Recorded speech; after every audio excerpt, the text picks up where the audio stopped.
예, 안녕하세요. Introduction to Weakly Supervised Semantic Segmentation 이라는 주제로 발표를 진행할 저는 조용원입니다.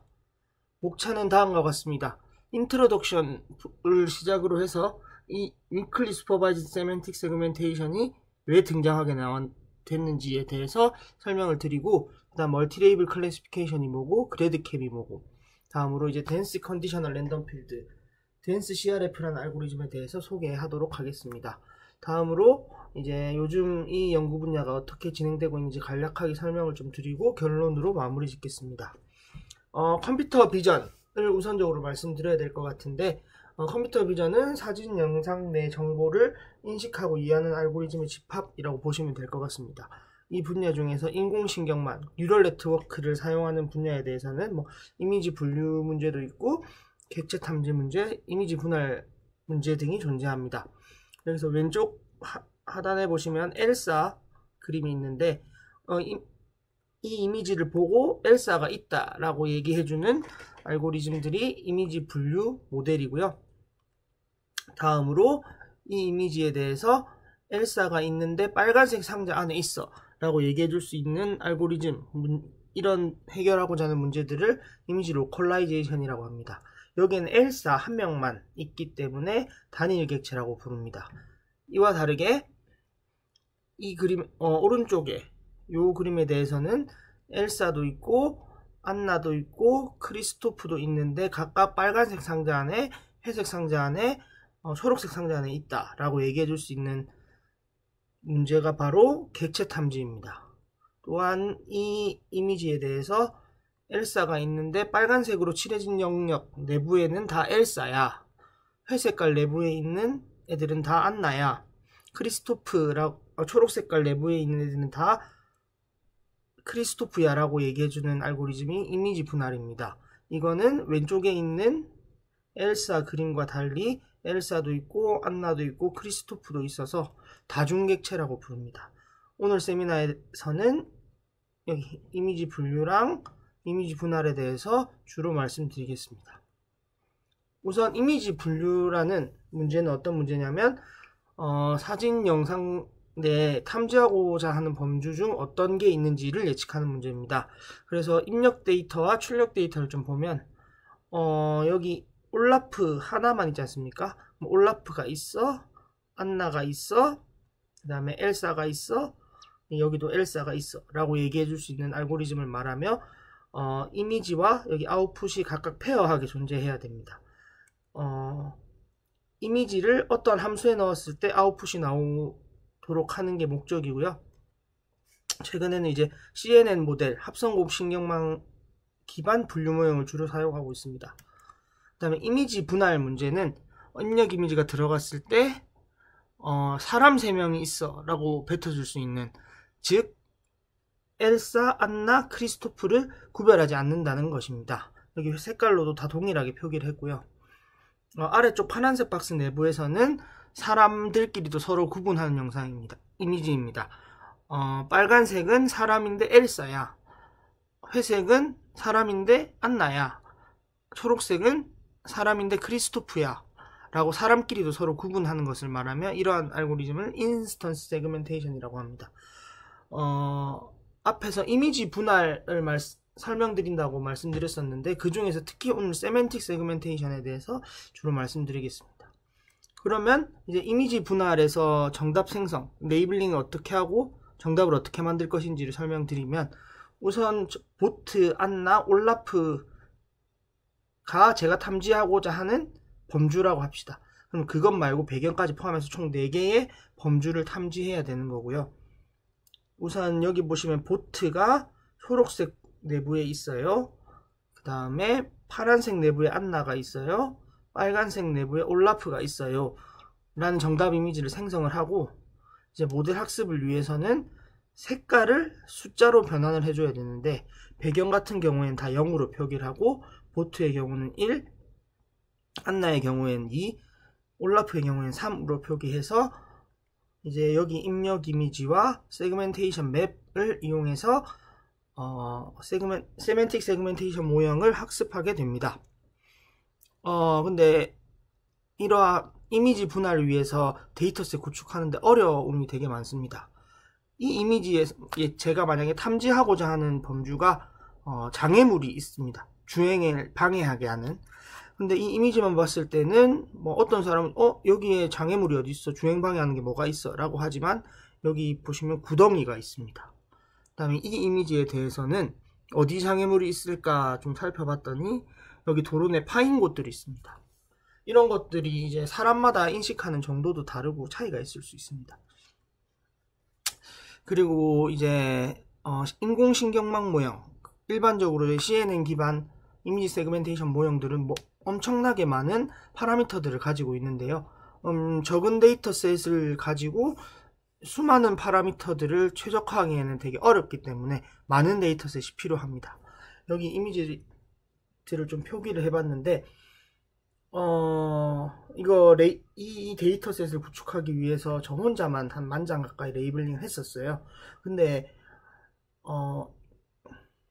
검토를 하는 과정에서 많은 이미지들이 날아가게 되고, 그래서 최종적으로 남았던 게 2650장, 테스트 한 약 500장 정도 됐었습니다. 사람마다 또 장애물 같은 경우에는 인식하기가 좀 다를 수도 있고, 이러한 문제들이 있어서 데이터셋 구축하는 게 굉장히 어렵습니다.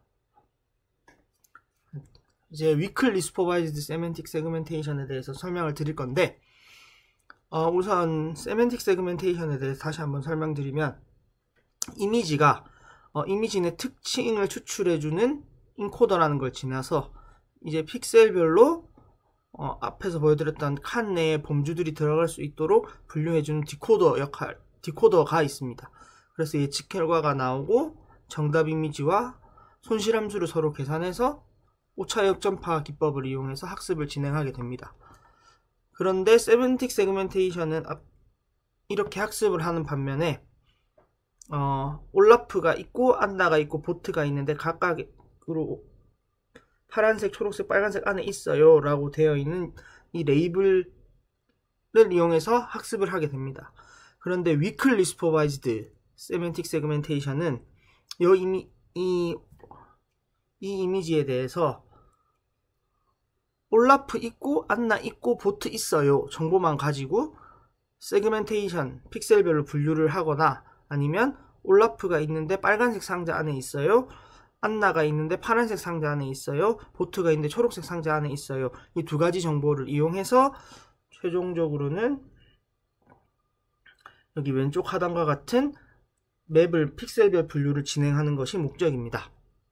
그래서 앞에 그 상자와 그 상자에 어떠한 범주가 있는지에 대한 걸 잠깐 설명드렸는데, 그것에 대해서 조금 더 상세하게 설명드리겠습니다. 그것을 할 수 있는 그 방법으로 픽셀별 분류를 할 수 있게 해주는 방법을 제시한 Simple Does It, Weakly Supervised Instance and Semantic Segmentation 이라는 논문이 있었습니다.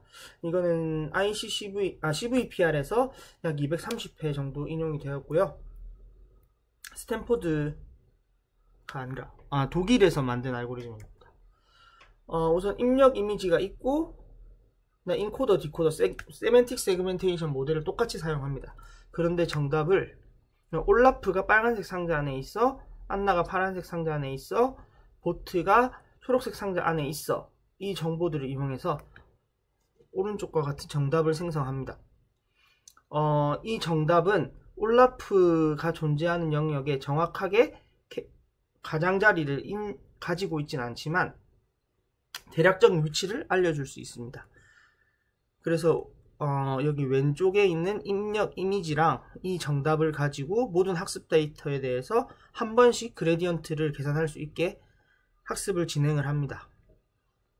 다음으로 이 입력 이미지를 그 학습된 1회 학습한 세멘틱 세그멘테이션 모델에 집어넣어서 예측 결과를 뽑습니다. 정답과 비교를 해서 작은 것들을 선택합니다. 이것이 이제 새로운 정답이 되는 거고, 이 새로운 정답을 이용해서 다시 이 네트워크를 학습하게 됩니다. 이 과정을 계속해서 반복하는 것이죠. 이러한 방법이 있고, 다음에는 이 이미지에 올라프가 있어, 안나가 있어, 정보만 이용해서 하는 방법에 대해서 소개해 드리겠습니다. 여기 입력 이미지가 있고 인코더, 디코더가 있고 정답을 생성하는 것이 세멘틱 세그멘테이션 모형이었는데, 이제 디코더를 포기하고 이제 인코더만 이용해서 인코더에서 나온 것들을 뉴럴 네트워크에 태워서 비행기라고 예측하게 하는 이미지 분류 모형을 만듭니다. 이제 분류 결과가 만약 비행기라고 나왔는데, 비행기 이 모델이 어디를 보고 비행기라고 했지 예측 원인을 파악할 수 있는 알고리즘을 이용해서 예측 원인을 파악합니다. 예측 원인을 파악한 이미지와 입력 이미지를 덴스 컨디셔널 랜덤 필드라는 알고리즘을 이용해서 최종적으로 정답을 생성을 합니다. 그것을 할 수 있게 해주는 이제 멀티레이블 클래시피케이션, 그래드캠, 덴스 CRF, 덴스 컨디셔널 랜덤 필드에 대해서 소개해 드리겠습니다. 멀티레이블 클래시피케이션 문제는 예를 들어 입력 이미지에 대해 다중객체 존재 여부를 예측하는 문제입니다. 데이터셋을 좀 살펴보면 이 이미지에는 안나도 있고 크리스토프도 있습니다. 다음으로는 안나가 있고 엘사가 있습니다. 이 이미지에 대해서는 한스와 엘사가 있고, 이 이미지에서도 한스와 엘사가 있습니다. 이렇게 이미지와 페어하게 존재하는 아웃풋들이 존재해야 됩니다. 그래서 확률값을 이용해서 범주별로 존재 여부를 예측하게 되는데요. 좀 설명을 드리면, 이미지들이 있고, 여기 이 이미지를 가지고 설명을 좀 드리겠습니다. 이 이미지에 대해서는 한스 있고 엘사가 있는데, 이 모델을 통과해서 나온 엘사에 대한 점수, 안나에 대한 점수, 크리스토프에 대한 점수, 한스에 대한 점수가 있습니다. 이 점수들을 이용해서 이 점수에 마이너스 1을 곱하고 지수 변환을 진행하면 여기와 같이 계산이 되고요. 그 다음에 1을 더해주고 난 뒤에 역수를 취하게 됩니다. 0.85라는 값은 0.70으로, 0.53이라는 값은 0.63으로, 마이너스 0.32는 0.42로, 마이너스 0.73은 0.33으로 변환이 됩니다. 이걸 만약 모든 점수에 대해서 이 값을 계산하고 나면 값이 0부터 1 사이의 값으로 다 들어오게 되고요. 그리고 앞서 보여드렸던 값들이 마이너스 값들은 0.5보다 작게, 플러스 값들은 0.5보다 크게 나오게 됩니다. 아까 입력 이미지에 대해서 0.53, 0.85는 각각 한스와 엘사에 대한 점수고, 이 값들이 0.5보다 큰 경우에는 한스가 있다, 엘사가 있다 라고 얘기해 줄 수 있습니다. 즉, 탐지하고자 하는 범주에 대한 점수들을 이러한 연산을 통해서 0과 1 사이의 값으로 변환을 하고, 0.5보다 큰 경우에는 그 범주가 있다, 0.5보다 작은 경우에는 그 범주가 없다 라고 얘기해 줄 수 있습니다. 그리고 점수를 통해서 계산한 이러한 연산을 진행하는 것을 시그모이드 연산이라고 합니다. 그래서 이제 점수를 시그모이드 연산을 통해서 0과 1 사이로 변환을 하고, 결국 이거를 확률값이라고 생각할 수 있습니다. 실제 범주 정보, 이 이미지에 대해서는 엘사와 한스가 있다라고 레이블링이 되어 있었기 때문에 이 실제 범주 정보와 확률을 간의 오차를 계산해서, 손실함수를 계산해서 모형을 학습할 수 있습니다. 그러면 이제 이미지가 들어갔을 때 엘사가 있는지 없는지, 안나가 있는지 없는지, 크리스토프가 있는지 없는지, 한스가 있는지 없는지는 아는 모델이 학습이 된 것입니다. 그런데 이것만 가지고 이제 입력 이미지 내에 어디가 엘사인지, 안나인지, 크리스토프인지, 한스인지 지금 알 수가 없습니다.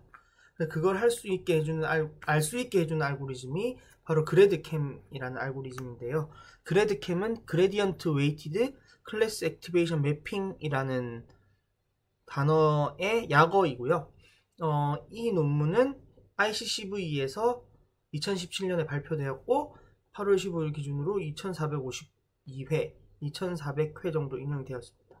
이 저자들은 조지아 텍에도 다니고 있고 페이스북에도 다니고 있는 것으로 생각됩니다. 이 알고리즘에 대해서 소개해 드릴 건데요. 앞에서 학습이 되었던 범주들이 있는지 없는지를 맞출 수 있는 모델은 학습되었습니다. 그래서 이제 이 이미지를 모델에 입력했다고 가정해 봅시다. 그럼 모델에 입력했을 때 CNN 연산을 통해서 피처맵이라는 게 생성이 됩니다. 피처맵은 다음과 같이 생겼다라고 가정을 하겠습니다. 우선 피처맵을 집어넣고 나서 값을 예측하고 그것에 대해서 다시 오차여천파를 진행을 하면 각각 피처맵 여기에 대한 그레디언트 변화량, 그레디언트를 알 수 있고 이곳에 대해서도 마찬가지입니다. 그래서 그레디언트들을 계산을 해보니까 여기 빨간 색깔로 다 표기를 해두었습니다. 이 값들을 알 수가 있고요. 우선 이 값들을 산출을 합니다. 그래서 이제 이 피처맵 1번, 피처맵 2번에 대한 중요도를 계산할 건데 변화량들의 평균, 그레디언트들의 평균을 계산합니다. 다음과 같이 평균을 계산을 하고 이 평균 값이 바로 1번 피처맵의 중요도, 2번 피처맵의 중요도로 지정을 합니다. 이 중요도들을 이용해서 이 중요도와 피처맵의 한 값을 곱합니다. 그러면 3 곱하기 0.597로 진행했을 때 1.7925가 나오고 모든 피처맵에 대해서 계산을 합니다. 두 번째 피처맵에 대해서도 두 번째 피처맵의 중요도와 각각의 값들을 곱해서 다음과 같은 매트릭스를 만들게 되고 여기에 동일한 위치가 있는 것들끼리 더하게 됩니다.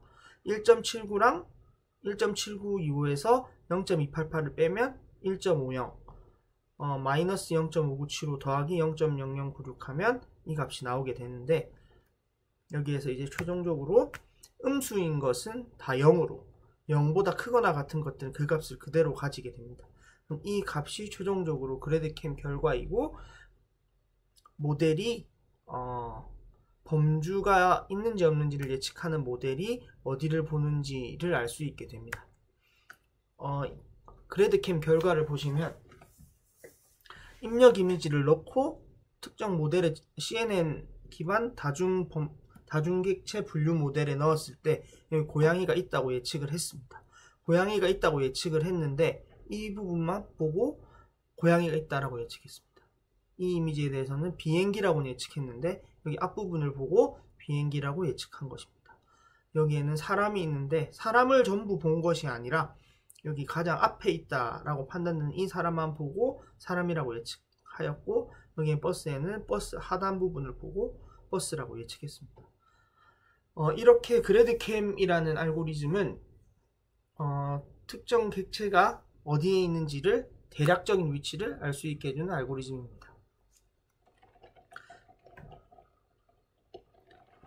다음으로 덴스 컨디셔널 랜덤 필드라는 알고리즘에 대해서 소개하려고 합니다. 앞서 보여드렸던 그래드캠 결과입니다. 입력 이미지가 고양이라고 예측은 했는데 고양이 얼굴만 보고 고양이라고 했어요. 근데 저희가 이제 픽셀별로 고양이인지 아닌지를 알고 싶기 때문에 정확히 이 그래드캠 결과가 고양이 전부를 봤다고 하긴 어렵습니다. 버스에 대해서도 버스 아랫부분만 보고 여기가 버스가 있어요 라고 이야기를 했는데 실제로 저희가 알아야 되는 거는 여기 정확하게 고양이가 있어요, 여기 정확하게 버스가 있어요 라고 할 수 있어야 됩니다. 그래서 여기에 있는 값들을 여기 버스 전체에, 여기에 있는 활성화된 값들을 여기 고양이 전체에 퍼뜨려주는 알고리즘이 바로 덴스 CRF라는 알고리즘이고요. 그것이 소개된 논문은 이 논문입니다. Efficient Inference in Fully Connected CRFs with Gaussian Edge Potential 이라는 논문이고 2020년 8월 18일 기준으로 약 2150회 인용되었고 이건 스탠포드 대학에서 만든 알고리즘입니다. 이제 이것들에 대해서 설명을 좀 드리면 우선 확실히 한번 말씀드리고 가는 건 덴스 CRF에 필요한 입력 변수는 픽셀별 확률값과 이미지입니다. 여기 이미지가 있고 이제 픽셀별 확률값이 어떻게 계산되는지를 말씀드리겠습니다. 우선 이 이미지를 모델에 집어넣고 나서 앞서 설명드린 그래드캠 결과를 가지고 옵니다. 근데 여기에는 지금 확률이라고 할 수 없습니다. 왜냐하면 여기 1보다 크고 여기도 1보다 큽니다. 이 값들을 이제 0과 1 사이의 값으로 변환하기 위해서 가장 컸던 값인 1.7445로 모든 값들을 나눠주게 됩니다. 그럼 여기는 1, 0.88, 00이 되고 이 피처맵, 이 매트릭스를 여기 오른쪽 위에 있는 이미지 크기와 동일하게 확장을 진행을 합니다. 다음으로 이건 바로 이제 그렇게 되면 픽셀별로 엘사가 존재할 확률이라고 할 수 있고요. 이제 한스에 대해서도 그래드캠 결과를 산출하고 이거를 이제 입력 이미지 크기와 동일하게 확장시킵니다. 여기 파란 색깔 내부에는 픽셀별로 한스가 존재할 확률이라고 할 수 있고요. 이제 아까 엘사와 한스만 예로 들었는데 엘사, 안나, 크리스토프, 한스에 대해서 각각에 대해서 픽셀별로 객체가 존재할 확률들을 다 계산하게 됩니다. 그 다음에 이 입력 이미지랑 댄스 CRF에 넣을 건데 이때 특정 범주만 집어넣는 것이 아니라 모든 것이 다 한꺼번에 들어가게 됩니다. 우선 이제 한스로 예시를 좀 들면 이쪽 부분에는 대부분 엘사와 배경들이 존재하고 이쪽 부분에는 엘사의 팔 부분과 배경이 존재합니다. 이 부분에 대해서는 픽셀별로 한스가 존재할 확률이 낮아야 되겠죠. 그래서 이쪽 부분은 다 0으로 가게 되고 이쪽 부분도 이제 배경으로 변해야 합니다. 이제 그 변하게 될 때 이 색상들, 입력 이미지의 색상들과 확률 값들을 이용해서 다음과 같이 변하게 되고 이 부분에 대해서는 이쪽 부분은 한스가 존재할 확률이 높은 부분이지만 이쪽은 아니었습니다. 그런데 이제 팔이 연결되어 있고 색상이 유사하지 않습니까? 그럼 이게 연결이 되어서 다음과 같이 픽셀별로 한스가 존재할 확률이 나오게 됩니다. 다음으로 아까 픽셀별로 엘사가 존재할 확률에 대해서 말씀을 드리면 아까 그래드캠 계산할 때 위쪽 부분에 엘사가 존재할 확률이 좀 높았습니다. 엘사가 존재하는 지역은 이 부분만 존재하고 나머지 부분 배경이나 한스가 포함된 지역인데요. 이제 색상과 확률 값들을 보고 나서 다음과 같이 엘사가 존재할 확률들을 구하게 됩니다. 그런데 좀 인상적인 유의하셔야 될 부분은 색상이 유사하다고 해서 색상이 유사하지만 거리가 또 멀게 되면 확률적으로 차이가 많이 나게 되면 여기는 같은 범주에 속하지 않게 됩니다. 그래서 이제 엘사가 존재할 만한 영역들을 CRF를 이용해서 후처리를 한번 진행을 하고 안나도 마찬가지고 크리스토프도 마찬가지고 한스도 마찬가지입니다. 그래서 이것들에 대해서 각각의 칸에서 가장 큰 확률 값을 가지는 범주들을 표기하면 오른쪽 그림과 같습니다. 여기 파란색 부분은 한스가 존재할 만한 확률이 높은 지역이고 흰 색깔 부분은 엘사가 존재할 확률이 높은 지역입니다. 이렇게 해서 보면 이제 이미지 내에 한스가 존재하는 부분, 엘사가 존재하는 부분을 계산할 수 있습니다. 이걸 이제 수식적으로 좀 살펴보면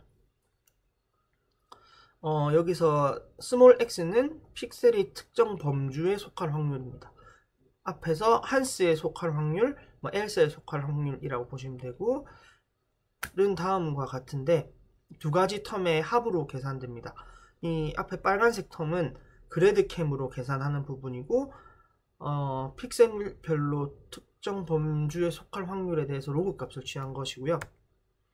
이 부분은 좀 복잡하게 생겼는데 우선 뮤라는 텀과 어떤 선형 결합으로 구성되어 있습니다. 이 선형 결합 내부에 이제 K, FI, FJ가 있는데 이거는 이와 같이 계산이 됩니다. 여기서 PI, PJ는 픽셀의 위치, 예를 들어서 뭐 2,3 위치라던가 3,100 위치라던가 와 같은 픽셀의 위치를 나타내고 라지 i, 스몰 i 이런 값들은 픽셀의 색상을 나타냅니다. 여기 파란색 같은 경우에는 0,0,255, 빨간색 같은 경우에는 255,0,0과 같은 값들이 들어가는 것인데요. 여기에서 앞에 있는 이 텀은 유사 위치의 픽셀은 같은 범주에 속하도록 하게 하는 텀이고요. 여기 주황색 부분은 유사 색상을 가지는 픽셀은 같은 범주에 속하도록 하는 것입니다. 그 다음에 이 부분은 범주에 속하는 픽셀 개수가 일정 수준 이상으로 유지되게 하는 텀이고요. 그 다음에 여기 뮤라는 텀은 같은 범주에 대해서는 i 번째 포지션과 j 번째 포지션에 대해서 이들이 같은 범주에 속할 때는 1, 다른 범주에 속할 때는 0이고 같은 범주에 속하는 애들끼리만 이 연산을 진행하라고 얘기하는 것입니다. 그래서 이제 픽셀별로 특정 범주에 속할 확률은 이 값을 맥시마이즈 하는 건데요. 이미지 내의 객체를 중심으로 범주가 할당되기를 기대하면서 확률값을 찾는 것, 가장 크게 하는 확률값을 찾는 것이고,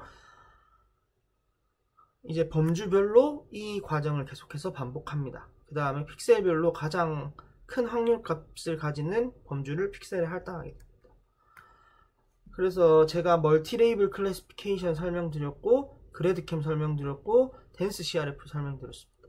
이 과정을 이용해서 이미지 단위 레이블, 입력 이미지에 뭐 사람이 있어요, 버스만 있어요만 가지고 있다라고 예측할 수 있는 모델을 이용해서 픽셀별 분류를 진행한 결과입니다. 여기는 정답이고요. 이 이미지를 앞에서 학습한 멀티레이블 클래시피케이션 모형에 집어넣었을 때 여기가 버스가 있을 것 같아요 라고 한 지역입니다. 이 부분들을 보고 확률을 댄스 CRF를 이용해서 픽셀별로 확률을 다시 계산을 하니까 여기에 버스가 있어요 라고 합니다. 사람과 같은 경우에는 못 찾았는데 여기 미세하게 보시면 사람들이 있습니다.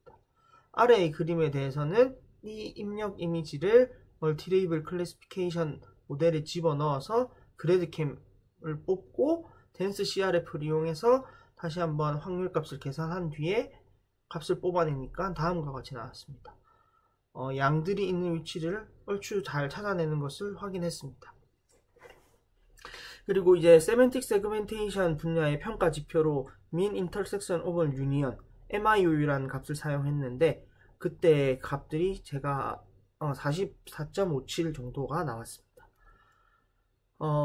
이렇게 되면 이제 Weakly Supervised Semantic Segmentation을 수행할 수 있는 방법에 대해서 대략적으로 소개를 드렸습니다. 이제 이 분야의 트렌드를 좀 말씀드리면 최근 유행하고 있는 자가학습, 셀프 슈퍼바이즈드 러닝과 함께 같이 연구가 많이 되고 있는 걸 파악했습니다. 우선 좀 설명을 드리면 이 이미지에 대해서 랜덤하게 구멍을 뚫습니다. 구멍을 뚫고 이 이미지를 아까 입력 이미지의 특징을 추출하게 하는 인코더, 그 다음에 그것을 다시 복원해주는 디코더를 이용해서 이 복원할 수 있게 하는 모형을 학습한다면 이 인코더는 입력 이미지, 이 이미지들을 잘 이해하고 있는 인코더일 것이다. 주변의 색상들을 잘 알고 있는 인코더일 것이다 라는 가정하에서 이 인코더만 가져와서 분류 문제를 해결하거나 아니면 뭐 다른 문제를 해결할 수 있게 컴퓨터 비전 분야에 있는 문제에 적합한 부분을 설정을 해서 더 높은 성능을 얻고자 하는 게 자가학습이라고 할 수 있겠습니다. 그래서 자가학습과 위클리 슈퍼바이즈드가 결합된 논문 하나를 소개해 드리겠습니다. Self-Supervised Equivalent Attention Mechanism for Weakly Supervised Semantic Segmentation 이라는 논문인데요. 이거는 2020년 CVPR에서 나온 논문이고요. 거기서 말하는 게 캠이 입력 이미지의 크기가 달라지면 바라보는 곳이 다르다.